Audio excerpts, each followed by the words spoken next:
fact, we're ready to roll now. Alex, we're here. Hey, Alex. So we're at Pegasus Bicycle Works with Alex Hyam. Alex is going to take us today through cleaning your drivetrain.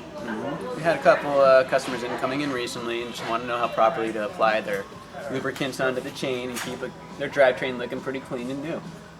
So first things first, I'll go over a couple of the products we mainly use here. Citrus degreaser, it's biodegradable. Great thing about this is you can spray it on your bike and do it on your driveway and the grass, and it won't have to kill your grass or destroy the environment. Something a little more powerful, we use Finish Line Speed Degreaser. More of a petroleum-based, stronger odor, but works really good at getting the hard to get off greases and grimes and dirt that builds up. We also have Bike Lust. Bike Lust is a silicone polish. This is built mainly to keep and protect the frame. A lot of people use, diluted simple green or some water to clean the bike. But what happens is when you use like a lot of the degreasers is they'll pull off all the wax on the frame. So you need to go back and reapply a lust or shine or coating to protect that clear coat. So we use Bike Lust, which is like a silicone-based polish to apply a little more of a shine and keep the frame protected and have a nice clean coat. Cool. Oils. There's a couple of different things with the oils. Mountain bikes typically use what's like, Tri-Flow or like a Teflon-based oil. This stays wet, like a wet lube, kind of like Motorex has.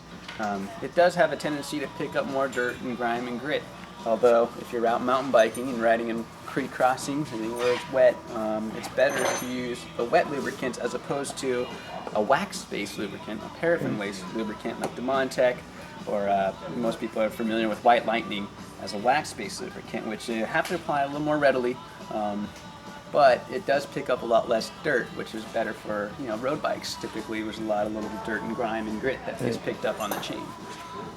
Just quickly, I'll show you how to go over the bike and properly clean the drivetrain and apply lubricant and make sure you're not putting too much in excess on there. Typically what I like to do is start off putting a trash can on at home, put something underneath it so that you don't drip on your driveway and make some stains. What you want to do is, luckily we have a rack here to help us out. Usually what I do is I start off with a cassette. And I'm going to go very, very light with this product because it doesn't take very much to really pull the grit and grime and dirt. So you can come over here if you want, take a quick look here. And as you can see, it really blasts away the dirt. Usually what I do is the first couple shots are really just to let it soak in. And then you can just use a rag just to kind of clean off all the excess dirt and grit and grime in there. Excellent. If you have something sharp and pokey, usually like an old spoke or like an old screwdriver, you can stick it in between the cogs to clean off all the grit and dirt that gets stuck between that you can't really quite reach with your hands. Usually they also make plastic brushes you can get in there as well. Plastic brushes are good rather than metal ones because the metal ones will scrape everything up, but the plastic ones are good at pulling off all the grit and grime out of the chain. Cool. That's usually how you'll clean the cassette. Then the chain rings in the front, usually what I do is I'll apply the cleaner to a rag. With the chain out of the way, as you can see, I put the chain only at the top to clean all the cassette and kind of move things out of the way. What I'll do is I'll wrap my hands on the chain ring and pull out and away. So I'm pulling the dirt off the chain ring. Cool. And all the grime and grit and dirt off of the chain rings to basically clean them up. Hey, you're making that look too easy. It's not too difficult if you keep things clean and you do this right. It shouldn't get too dirty. You should be able to keep things looking pretty good. Yeah. So after you go and clean that drivetrain, what I like to do is, since it's a road bike, I'm going to be putting the Montec lubricant on there, which is a paraffin-based, a wax-based oil. Start off by putting the nozzle of the lube in the center of the chain. What you're trying to do is deliver oil to the pins of the chain and not in the links, the outer links of it. But what you want to do is get a little bit in each one of those pins. So usually what I do is I pedal around 2 or 3 times. And what this is going to do is just going to pull all the dirt and grit from the inside of the chain to the surface. Now it's really important that you remove all the dirt, grime, and all the excess oil that you applied.